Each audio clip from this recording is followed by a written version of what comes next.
Bom, nessa aula nós vamos falar sobre distúrbios de imagem e transtornos alimentares, né? Esse tema que geralmente as pessoas colocam os dois numa coisa só, meio que confundem o significado de cada uma.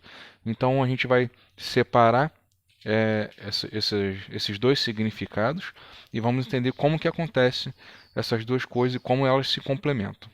Então, primeiramente, vamos entender o que é imagem corporal. Imagem corporal é a imagem que você tem de você mesmo, do seu próprio corpo. Então, aquilo que você visualiza na sua mente não necessariamente é aquilo que é real, né? Então, você pode ser uma pessoa muito magra, mas você se olhar no espelho e se vê uma pessoa muito gorda, né? Ou ao contrário. Você pode ver também que pode ser, você se vê com uma pessoa muito forte ou muito fraca e você vê o contrário disso. Ou seja, a sua imagem corporal é aquela ideia que você tem de você mesmo na sua mente. Essa formação dessa imagem envolve três componentes. Um é o perceptivo, dois, o subjetivo e o três, o comportamental. Então, explicando cada uma, o perceptivo, ele relaciona aquela percepção que você tem do corpo com uma estimativa de tamanho corporal e do peso. Então você tem uma ideia do que é o seu peso, né? Você pode se achar muito leve, pode se achar muito pesado, e a sua imagem corporal vai ser baseada naquilo que você acha que você é. Tem o subjetivo, que é referente à satisfação com a aparência, juntamente com a ansiedade e a preocupação relacionadas a ela. Então você tem uma ideia do que é o seu corpo e você pode estar satisfeito ou não com aquilo. Se você se acha muito magro e acha que está bom, isso vai influenciar no comportamento, que é o terceiro componente, né, que é o comportamental, e consiste em situações evitadas devido ao desconforto causado pela aparência corporal. Então, por exemplo, às vezes você se acha muito gordo, mas você consegue controlar, né, a sua ideia de fazer uma dieta maluca que pode te trazer problemas de saúde, né? Mas quem tem algum problema psicológico, né, algum problema, algum distúrbio, ele tende a fazer todo tipo de dieta, usar todo tipo de medicamento para poder chegar ao objetivo que ele almeja. Então, quando uma pessoa tem um problema em um desses três componentes, né, pode gerar um distúrbio de imagem. Então, o que é o distúrbio de imagem? É a distorção da percepção corporal, subestimando ou superestimando o peso. Então, é aquilo que a gente volta, né, no início do vídeo.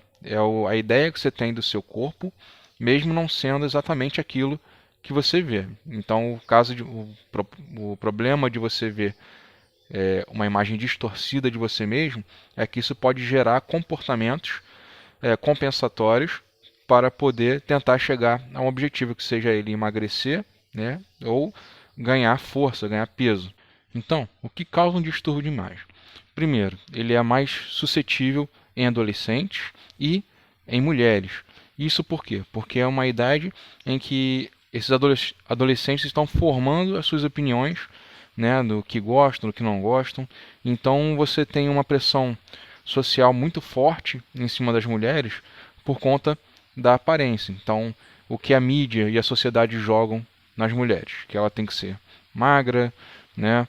Às vezes tem que usar muita maquiagem, tem que estar sempre muito bem produzida, e isso é visto nas revistas, nos jornais, na televisão principalmente, hoje em dia na internet. Então, tudo quanto é fonte de comunicação, existe a informação de que a mulher ela tem que ser dentro de um padrão, né? Ela não pode ser da maneira que ela quer, porque senão ela vai estar fora do contexto de beleza.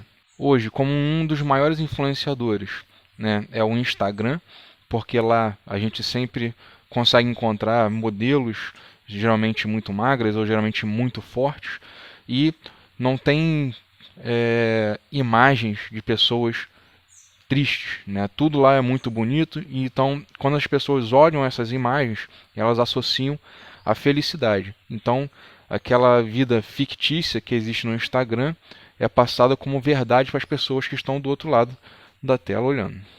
Quando você tem um distúrbio de imagem, né, você pode ter comportamentos compensatórios ou não. O que são comportamentos compensatórios?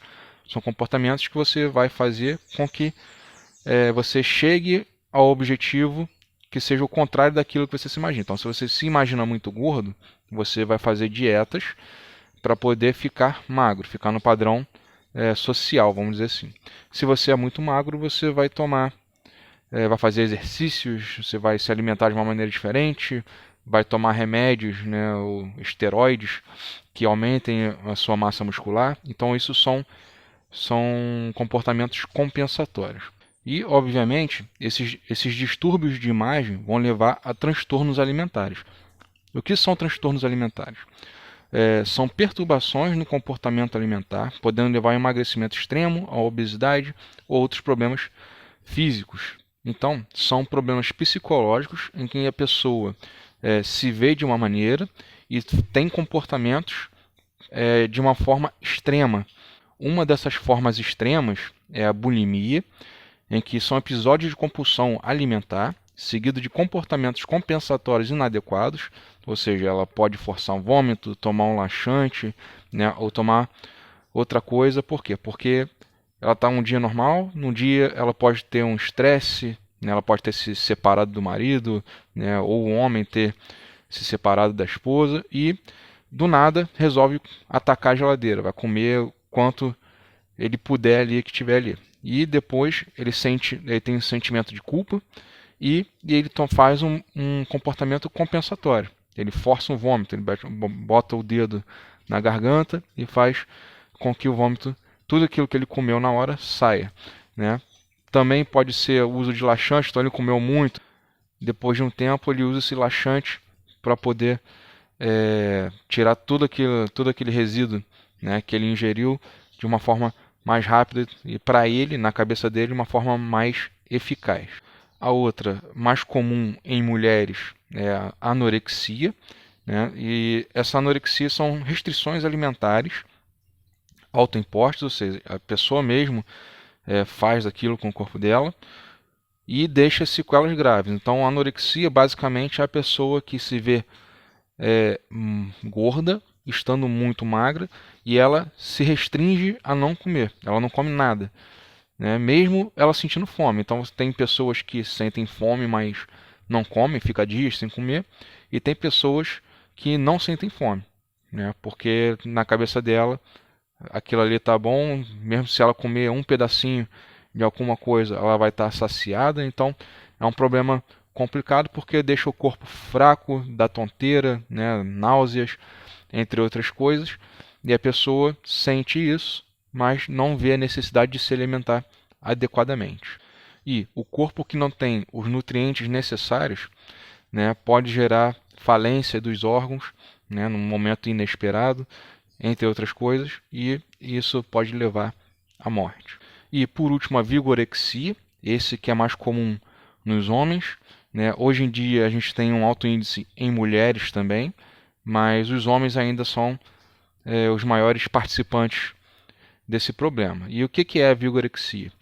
Né? São indivíduos que têm distorção na sua imagem corporal e quando eles se veem magros e fracos, mesmo sendo muito fortes e musculosos. Então isso é um problema que eu diria do século XXI, já que a gente tem inúmeras formas de se ganhar peso, de se ganhar força, seja numa academia, seja tomando algum medicamento. Então isso influencia diretamente no comportamento de quem tem a vigorexia. Existem casos tão extremos em que as pessoas se olham no espelho e vê alguma falha, né, para ela pode ser alguma falha, seja um braço um pouco mais fraco, né, ou alguma gordura num local que ele não deseja, e isso pode levar à depressão. E acredito que um dos maiores problemas da vigorexia seja o uso de esteroides, porque, como já sabemos, o esteroide ele é a base de testosterona, então ele faz com que você aumente a sua massa muscular muito rapidamente, sem o seu corpo estar preparado, né? E isso vai gerar desfigurações no seu corpo, além de outros problemas internos. Bem, então isso foi uma passagem rápida sobre os distúrbios de imagem e os transtornos alimentares, né? Existem várias outras doenças relacionadas a isso, eu falei só alguns dos principais, tá? Os mais conhecidos, e a partir desse já dá para a gente ter uma ideia do que é esse problema psicológico. Valeu!